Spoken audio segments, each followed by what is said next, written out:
হঠাৎ করে এরকম একটা খবরের জন্য প্রস্তুত ছিলাম না, এত ভোরে এত সকালে। আমরা জানি যে কত রাত থেকে গতকাল থেকে খারাপ অবস্থা, কিন্তু তারপরেও আমাদের যে আবেগের জায়গাটা, যে বাদ না মানা জায়গাটা, বাংলাদেশের জন্য যে জায়গাটা, সেটা আসলে আমরা প্রকাশ করতে পারবো না। বাংলাদেশ আজকে স্তব্ধ হয়ে গেছে। দেশনেত্রী বেগম খালেদা জিয়া বাংলাদেশের জন্য, বাংলাদেশের গণতন্ত্রের জন্য যা ছিল, এটা আসলে এটা আসলে বলে বোঝানোর কিছু নাই।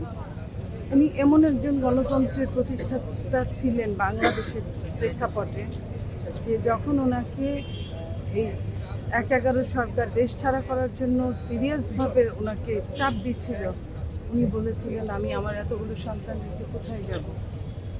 আজকে উনি চলে গেলেন এতগুলো সন্তান রেখে, যেখানে যাওয়ার জন্য আসলে ওনার ইচ্ছার উপর ডিপেন্ড করে না, যেটা সৃষ্টিকর্তার ইচ্ছার উপর ডিপেন্ড করে। সৃষ্টিকর্তাই জানেন, যা করেন মঙ্গলের জন্য করেন। আমাদের এইটুকুই সান্ত্বনা, এটা ছাড়া আর কি বলবো।